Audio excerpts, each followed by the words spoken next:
สวัสดีครับพ่อแม่พี่น้องสบายดีพ่อแม่พี่น้องนี่คลองเนาะ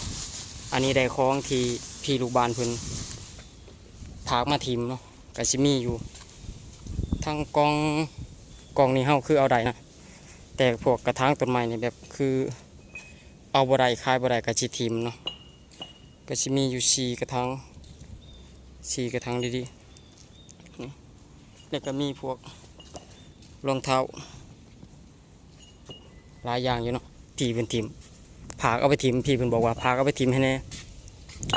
มาคอมาเฮาก็จัดให้ขอแค่ว่าบอกเนาะผากกับผากเฮาก็ง่ายๆนะบ่ได้ว่าเด้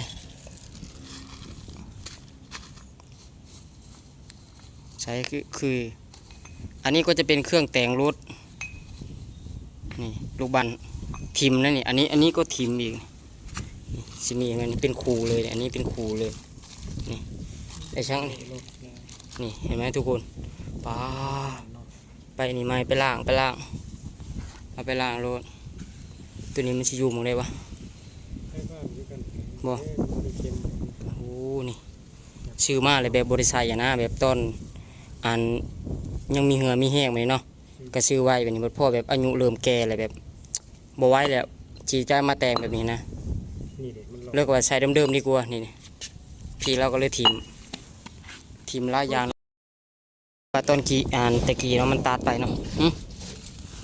ป้านี่ยังใหม่ๆอยู่เลย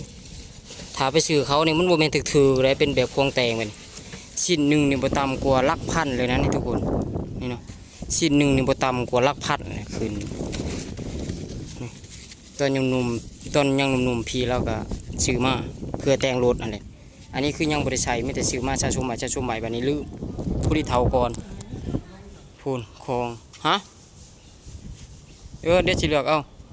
อันนี้เฉพาะแค่หลังเดียว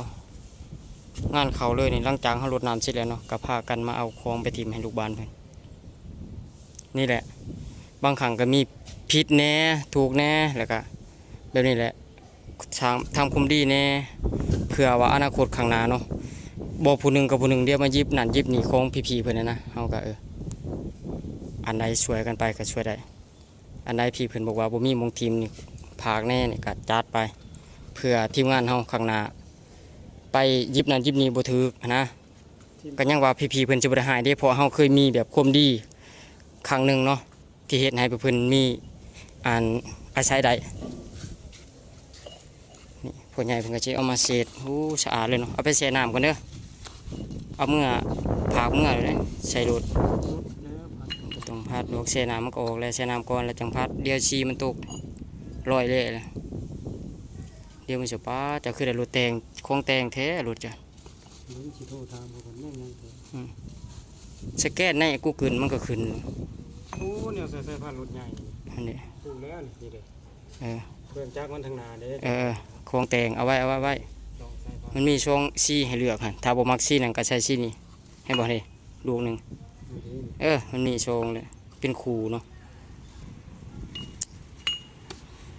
ซีงามอยู่แม่น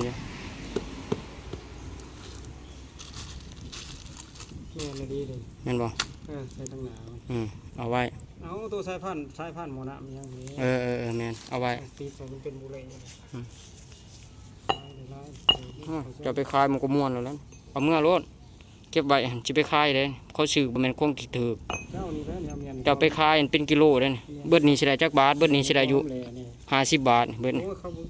ติดสิพ่อเท่าไรเคยจะวานเป็นเนียมบ่ค้าเนี่ยหานอุ้ยเป็นเลดเลยที่เป็นโยเป็นเนียมบ่มีอย่างไรเป็นเนียมบ่เนียมซีเลยเป็นเนียมอันนี้เป็นเนียมอย่างดียังเฮิง